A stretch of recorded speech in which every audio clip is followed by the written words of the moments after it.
So this is my first Saturday night off in ages of like actually having nothing to do on a Saturday night, and for once the news is actually kind of interesting in a really good way. There's been a thing going on recently between the UK Parliament, some court thing, and Jordan, something like that, over this Abu Qatada, whatever his name is. I don't know, and I don't really care. The whole point of me making this video is because this case alone just signals why we should actually be leaving or pushing the United Kingdom further away from Europe than we've ever been before. I know, going back in history, if you wanted to know the reason why we didn't join into Europe in the first place or get the euro in the country, is because of Margaret Thatcher, who was in power at the time. Now, she was one of the really strong voices that the UK had at the time, as is quite well documented, but she basically turned around to the idea and the concept of Europe and said, it's not going to work, and the UK will have nothing to do with it. Now, since then, there's been kind of no real pushing forward for the UK to try and get involved in Europe or even become a part of it. You know, there's all these trade things and blah, blah, blah, but there's nothing actually in the UK that signals we're part of Europe. Now, from what I can gather, the Labour government that was in from after Margaret Thatcher, they did have an office set up that was trying to get the UK to become a part of Europe and have the euro and everything like that.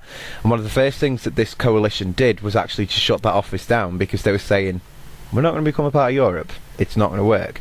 And obviously, as we've seen recently, you know, financially, with quite a few places in Europe, the money has gone completely up the wall. Like, it's a crazy mess at the moment. I'm not saying that the UK is perfect with their money, because we are far from it, but I think we would have been a lot worse if we were involved in Europe. But the thing is with this case that is kind of pushing me into thinking this is why we need to stay out of Europe, is because why haven't we been able to get a man who preaches such hatred against the whole country and who encourages things like terrorism and that sort of stuff? Why are we not able to turn around to him and go, you know what, if you want to go and practice that, that's fine, but you're not doing it in this country. We'll see you later, there's the airport, off you go. For some reason, we've had to keep him here, and the only reason that I can find out at the moment is because of our connections with the European Court. Now, I'm sorry, but if this country isn't part of Europe, if we want nothing to do with Europe, why are we following what the European Court has to say on this matter?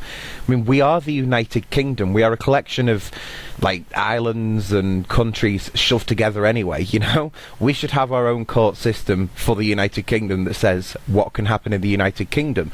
Now, don't get me wrong, I wouldn't want this country to turn into a place of, you know, a government being able to turn around and go, okay, you can live here and you can't, you can maybe live here, not so much. I wouldn't want it turning into one of them things, you know. We have a multicultural society over here, and whether you agree with it working or you think it doesn't work, that's completely up to you. But, you know, okay, yes, you have the right to appeal and that sort of thing, but what our government does, when our government tries to get someone out who a lot of the country support him being taken out of the country, well, I'm sorry, but that shouldn't be left to decide in Europe. That should be part of the United Kingdom and the court systems that we have over here. Now, there is still nothing to actually say that he is going as of yet in the news. I mean, the latest news, and it is coming up as breaking news as I record this, is the fact that a load of police vehicles have left the prison that he's in, and they seem to be going towards the airport or something like that, you know. We can only presume at the moment that he is going, that the United Kingdom government have actually won on this one. You know, it's been a long and very tedious and quite expensive battle to try and get this man out. But, I mean, credit where credit's due, Theresa May has done all that she can, and he looks like he's going now. I mean, this is just one of the things that really, really bugs me, and I kind of think, well, what the fuck are we doing with anything to do with Europe, you know? If all of the political leaders in the past have turned around and said we don't want anything to do with Europe, then I'm sorry, but Europe's court systems have to be ignored by us. That's just the way it has to be.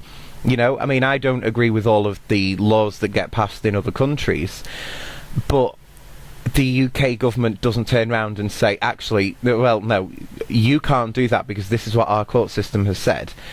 But that's what Europe is actually doing to us. Well, I'm sorry, Europe, but Who the fuck are you? This isn't going to be a long video, and this is kind of it, you know, this is just bringing attention to the case, like, as it currently is with Abu Qatada. It's just yet another reason that I can turn around and say, why the hell is he in the country? I don't get it. But I'll leave it to your own opinion, whatever you think about this, but I kind of think that, okay, we don't want to be a part of Europe. Why does Europe get to have a say about what happens in the UK?